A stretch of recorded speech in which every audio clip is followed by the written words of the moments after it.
dizendo e falando a respeito do período em que Israel estava preso na Babilônia, aonde Israel estava sendo oprimido na Babilônia. Bem sabemos que no livro de Jeremias, capítulo 25, e o versículo de número 11, Deus levanta este profeta por nome Jeremias para advertir a nação, para que a nação que está indo em declínio espiritual voltasse para os caminhos do Senhor. A nação, ela estava tomando um rumo a qual não era desejável o nosso Deus. Podemos observar que Deus, ele levanta esse profeta, e Jeremias então ele começa a alertar o povo, dizendo para que o povo viesse se voltar a Deus, e se a nação não se voltasse a Deus, Deus iria permitir que o rei da Babilônia, Nabucodonosor, entrasse dentro de Jerusalém, e ao entrar dentro da cidade, colocaria os seus muros em ruína, colocaria o seu templo em ruína, e levaria uma nação cativa, e levaria uma nação para dentro de um cativeiro por 70 anos. Mas nós podemos observar uma coisa, que quando Deus, ele levanta esse profeta chamado Jeremias, e Deus começa a alertar que durante 70 anos Israel ia ficar no cativo, Israel ia ficar sendo oprimido, Israel ia passar por um processo de aprendizado dentro da Babilônia. Mas além de Deus falar isso para a nação, Deus ainda estava fazendo uma promessa esse que iria passar os 70 anos, e ao passar os 70 anos Deus iria cumprir a sua promessa. Podemos observar que quando Deus ele levanta o profeta Jeremias, e então Deus ele começa a falar em Jeremias capítulo de número 29 e o versículo de número 10, Deus levanta o profeta para dizer que este período de 70 anos estava chegando, e o seu versículo 10 vai dizer assim, Deus dizendo: assim diz o Senhor, certamente que passados 70 anos da Babilônia, vos visitarei e cumprirei para convosco a minha boa palavra, tornando-vos a trazer a este lugar, porque bem sei que pensamento que tenho acerca de vós, diz o Senhor, pensamento de paz e não de mal, para vos dar o fim que esperais. Então me invocareis, passareis a orar a mim, eu vos ouvirei, vos buscar-me-eis e me achareis quando me buscardes de todo o vosso coração. Deus levanta o profeta Jeremias para advertir a nação, dizendo que a nação ia passar um período por um processo no cativeiro, mas depois Deus levanta o mesmo profeta para dizer que esse período estava acabando, que Deus iria trazer novamente Israel para dentro de uma nação, Deus iria trazer o povo para Jerusalém. E quando nós começamos a observar a Bíblia, nós podemos entender uma coisa, que Deus então levanta o profeta Isaías, e Isaías então ele vai profetizar 150 anos antes de Ciro nascer, antes do imperador Ciro nascer. Deus já levanta o profeta Isaías, e Isaías começa a profetizar dizendo que o imperador Ciro iria entrar dentro da cidade de Babilônia, e ao entrar dentro dessa cidade ele iria destruir todo soldado, todos os homens da Babilônia, o rei Nabucodonosor, e ao destruir ele iria fazer um decreto que todos aqueles que estavam presos, que estavam cativos, iriam retornar para a sua cidade natal. Eu começo a ver então Deus ele agindo, Deus cumprindo a sua promessa, Deus cumprindo a sua palavra. Quando então esse imperador por nome Ciro, ele invade Babilônia, ele destrói, ele toma toda a cidade para si. Então ele faz um decreto dizendo que aqueles que estão cativos, aqueles que estão aprisionados, aqueles que estão sem adorar a Deus, eles poderiam agora retornar para a sua cidade natal. Quando eu vejo então no ano 358, ele levanta um homem homem chamado Zorobabel, e juntamente com ele um sacerdote, aleluia. Então ele sai da Babilônia, e com uma carta ele vai para a cidade de Jerusalém. E ao chegar na cidade de Jerusalém, ele não chega de mão vazia, ele não chega de qualquer jeito. Por quê? Porque o imperador Ciro, ele dá prata, ele dá ouro, para que viesse a ser construída a cidade de Jerusalém. Eu imagino agora, Zorobabel, ele saindo da Babilônia, e ele subindo para a cidade de Jerusalém. E quando ele está chegando na cidade, ele observa uma coisa: que não havia mais muro, que não havia mais templo, que não havia mais glória, que a glória saiu de dentro da casa, a glória foi embora. Então ele volta e ele começa a analisar com algum grupo de fiéis, e eles começam a fazer a obra. Que obra é essa?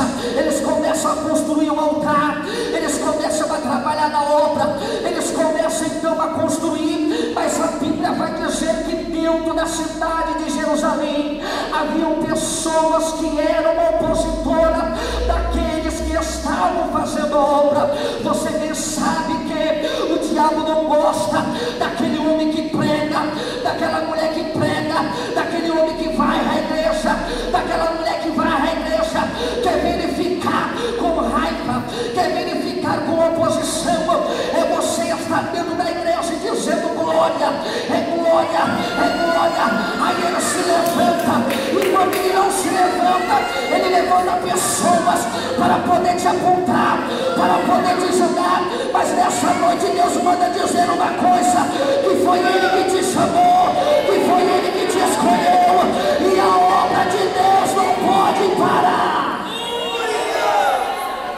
Aleluia.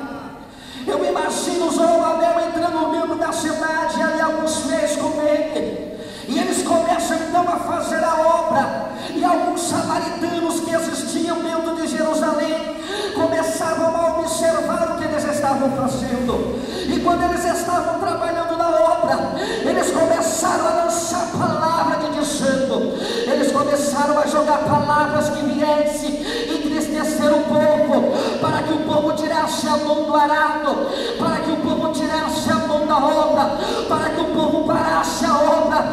Então o que acontece? O povo não para.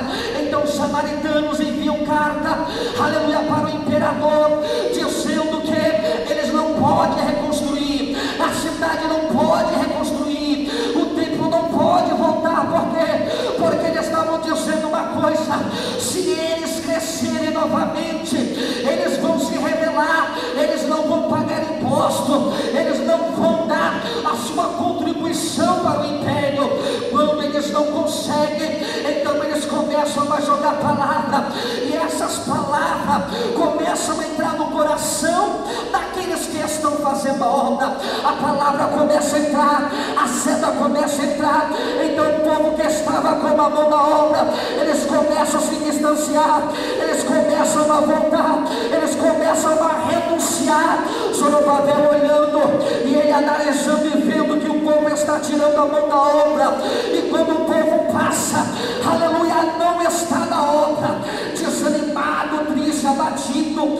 Durante 16 anos a obra foi embargada, a obra foi parada. Foi quando então Deus levanta o profeta Ageu e diz: Ageu, é noite, é dia ou é tarde de você se levantar como profeta, subir para Jerusalém. Sabe por quê? Porque em Jerusalém está o meu povo, e o meu povo está tirando a mão do arado há 16 anos. Não vê glória, não vê unção, não vê graça. Há 16 anos o templo está caindo, mas ele estava dizendo: Ageu, você vai lá e você vai dizer para o povo que ainda Deus no meio de Israel. Você vai dizer para o povo que eu ainda estou no meio da obra. O interessante é que Ageu tem 6 meses de ministério e 4 profecias proféticas. E quando ele sobe para Jerusalém, ele começa a observar que o povo está parado, o povo está desanimado. Mas então ele começa a dizer as palavras que Deus estava mandando, dizendo: anima-te, esforça-te, a obra não pode parar, você não pode desanimar, ainda tem muita caminhada para você. Você não me entendeu? Deus está dizendo: é para você caminhar, é para você andar, é para você marchar, porque palavra nenhuma vai te tirar da presença de Deus. Deus estava dizendo: Ele não se agrada daquele que tira a mão do arado e volta para trás.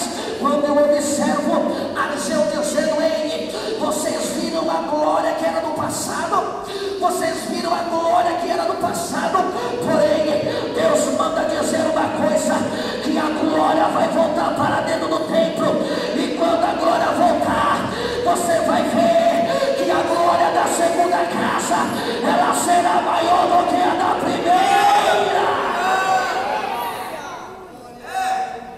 Sabe que Ageu estava dizendo? Não te desanime, não se entristeça, não para de caminhar, não para de pregar, não para de louvar, ainda que ninguém te enxergue. Deus está dizendo: eu estou contigo, eu estou contigo, eu estou contigo, eu estou contigo, porque a glória que foi, ela vai retornar para o meio da igreja. Não te desanima, esforça-te e tem bom ânimo. Mas eu vejo na Bíblia o seguinte, que quando Ageu ele profetiza, aí passado alguns anos, aí quem sobe agora é esse homem, Esdras, e Esdras ele sobe com uma equipe para poder edificar a Jerusalém. Ele vai com o segundo retorno para a cidade de Jerusalém para poder trabalhar, para poder fazer a obra. Mas o interessante é o seguinte, que aqueles que estavam lá em cima, eles tiveram que descer, e aqueles que estavam lá embaixo tiveram que subir. Então eu imagino Esdras, ele louvando e caminhando em rumo a Jerusalém, e quando ele está caminhando, ele está chegando perto de Jerusalém. De repente Esdras, ele passa por um rio chamado Ava, e quando ele observa esse rio, ele está caminhando, ele está subindo, e quando Esdras está subindo, ele observa o rio, e quando ele observa o rio, ele analisa que perto deste rio tinha um altar, e este altar estava quebrado. Há 8 anos que não tinha fogo, que não tinha glória, que não tinha sacrifício, que não tinha azeite. Então Esdras, antes de subir, Esdras ele decide descer, porque antes de subir, ele diz: eu tenho que reparar o altar. Antes de eu subir, eu tenho que parar e consertar o altar. Por quê?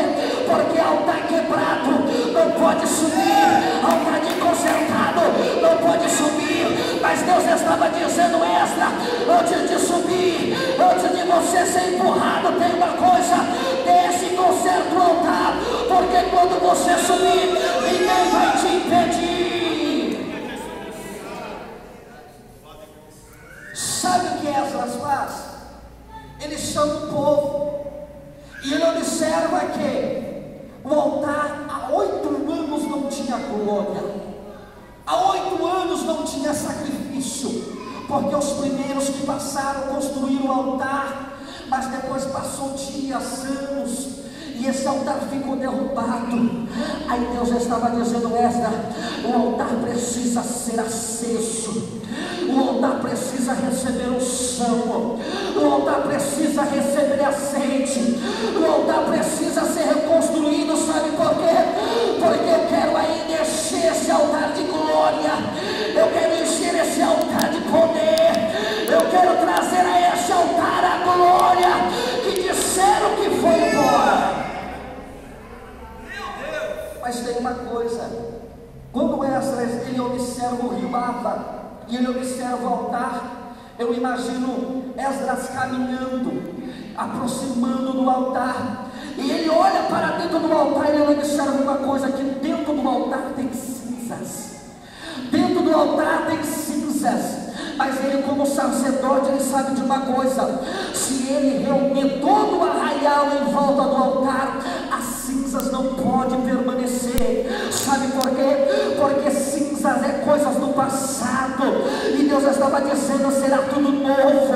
Deus manda dizer nessa noite para você: pare de pensar, eu fui, eu pregava, eu cantava, eu louvava, eu sapateava, eu era homem e mulher de Deus.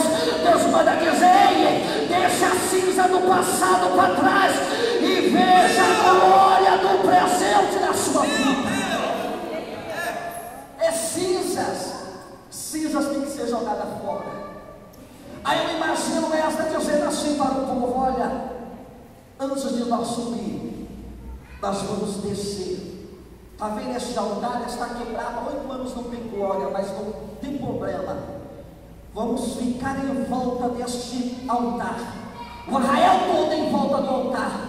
Eu imagino ela dizendo assim: agora que nós estamos em volta desse altar, eu vou pegar as pedras que estão aqui, vou colocar uma pedra, uma em cima da outra. Eu estou construindo um altar, eu estou reformando o altar, eu estou colocando o altar em ordem, eu estou fazendo aquilo que Deus estava mandando. Aí Esdras, ele pega as cinzas que estão dentro do altar, e o que Esdras faz? Ele observa que do lado tem um rio, e o rio ele tem águas correntes. Então ele pega as cinzas e deposita no rio. Por quê? Porque cinzas não pode estar no meio do arraial. Cinzas do passado não pode impedir a glória de Deus.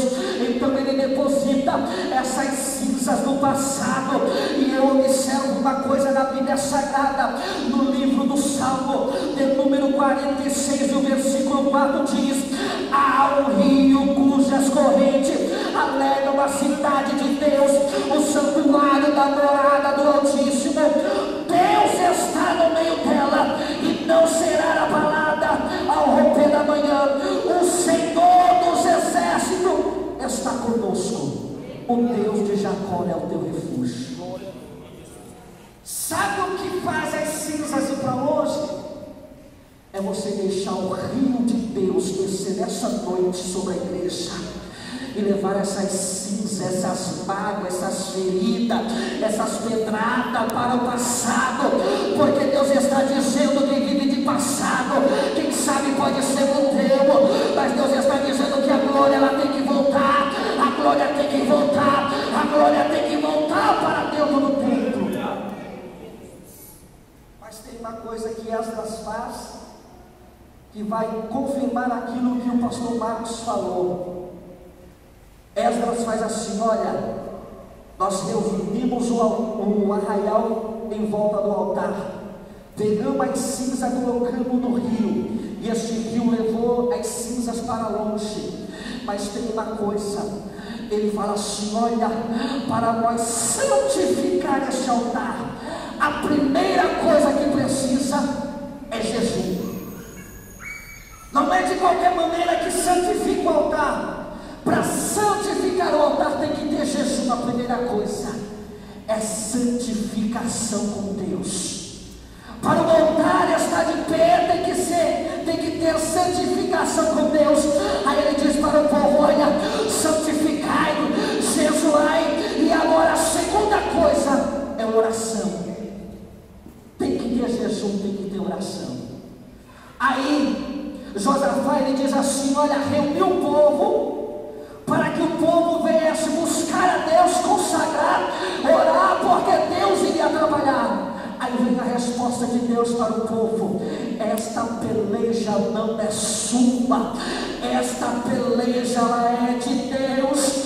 Deus, se você não tem que pelejar, você não tem que guerrear com as suas mãos, porque Deus está dizendo: essa peleja é minha, essa peleja é minha, é eu que trabalho na sua vida.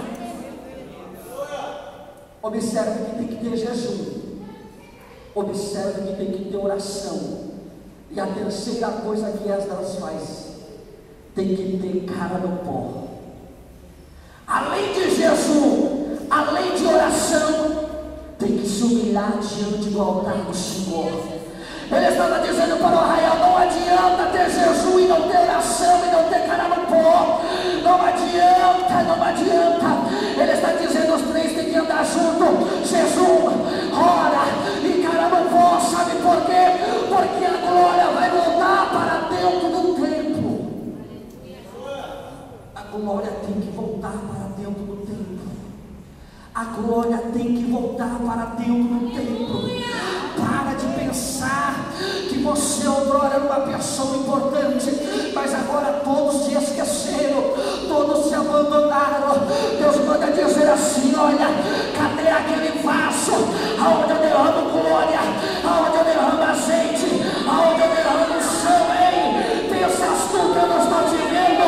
Eu sou o goleiro e eu permaneço dentro da casa, e eu gravo o vaso da maneira que eu quero. Está entendendo o que Deus está dizendo nessa noite? Esdras queria subir para edificar o templo, mas a Bíblia vai dizer uma coisa que o imperador Ciro diz para Esdras: olha, antes de você subir, você não tem que vai soldados com você, que vai valentes com você. Eu tenho homens de guerra, eu tenho soldados valentes. Aí Esdras olha para a cara do imperador Ciro e diz: não precisa, porque eu sei que aonde eu estou, a boa mão de Deus está comigo. Aonde eu colocar a planta dos meus pés, a boa mão de Deus está comigo. Aonde eu estiver, no colégio, no trabalho, na rua, a boa mão de Deus é comigo. Ele estava dizendo: ensino, eu não preciso ser levantado por um homem, eu não preciso ter empurrão de homem, eu não preciso adorar o homem, porque eu sei que a boa mão de Deus está comigo. Eu sei que a boa mão de Deus está comigo. É Deus dizendo: eu estou com você nessa peleja, eu estou com você nessa prova, eu estou com você.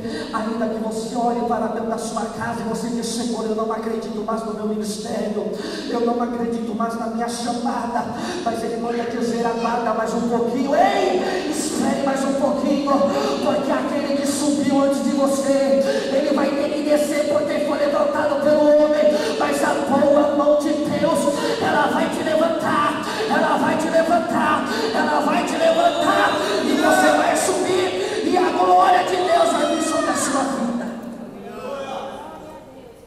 Mas antes disso, tem que arrumar o altar, tem que tirar as mágoas do passado, tem que tirar a tristeza do passado, tem que deixar as coisas que te prendem no mundo, aleluia, e dizer assim: olha, eu não preciso disso, eu não preciso deste mundo, porque eu sei de uma coisa: Jesus, Ele veio a esse mundo, Ele morreu, mas ao terceiro dia ressuscitou, mas Ele deixou uma promessa, que quando Ele vai vir buscar a sua igreja, e Ele está preparando uma nova Jerusalém, aonde você vai subir, e quando você subir, você vai dizer: santo, santo, santo, santo, santo, santo é o Senhor dos exércitos. Levante a sua mão nessa noite e começa a dizer: é santo, é santo, é santo é o Senhor dos exércitos. Glória a Deus. Está preparado? Está disposto? Jerusalém estava em ruínas, o templo estava caído.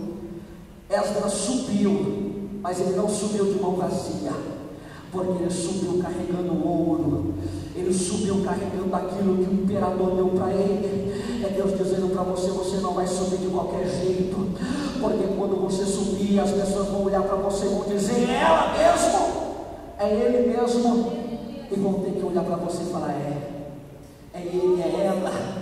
Sabe por quê? Porque antes de subir eu consertei o altar, porque antes de subir eu coloquei a casa em ordem, e quando eu subi, aleluia, Deus Ele enviou a glória novamente para dentro do templo, e Jerusalém foi edificada. Está disposto a subir? Está disposto a subir? Palavras de desânimo vai vir, perseguição vai vir, angústia vai vir, mas tem uma coisa: todas elas o Senhor te livra, ainda que você se deparar ainda com o grande mar vermelho. Mas eu digo uma coisa para você: chave de madeira que abre portas de água. Tem um hino que diz assim: aí eu entendo Moisés dizendo: Senhor, o que eu tenho na mão é um cajado, sim, e esse grande mar, Senhor, é a grande porta, sim, mas tem uma coisa, com esse cajado, toca nesse mar, porque esse mar vai abrir para você passar, para a sua família passar, porque Deus está dizendo: é noite de atravessar o mar vermelho. Está disposto? Eu vou entregar o microfone para o pastor. Está disposto a andar pela fornalha de fogo? Está disposto a ser jogado nas covas dos leões, a ser esquecido pelos teus irmãos como José? Mas tem uma coisa: a túnica que o pai Jacó fez, aleluia, não servia nos outros irmãos, servia em José, porque quem fez a túnica não foi qualquer pessoa, foi o pai. E Deus está dizendo: o pai está preparando o melhor para você, somente aguarde, espere que tem surpresa de Deus para a sua vida. Amém? Uma salva de palmas para Jesus em nome de Jesus. Eu preciso aprender um pouco aqui, eu preciso aprender um pouco ali, eu preciso aprender mais de Deus, porque Ele é quem cuida de mim. Se uma porta se fecha aqui, outras portas se abrem ali, eu preciso aprender mais de Deus, porque Ele é quem cuida de mim. Deus cuida de mim, Deus cuida de mim, na sombra das suas asas, Deus cuida de mim. Eu amo a sua casa, já não ando sozinho, não estou sozinho, pois sei, Deus cuida de mim. Amém? Essa história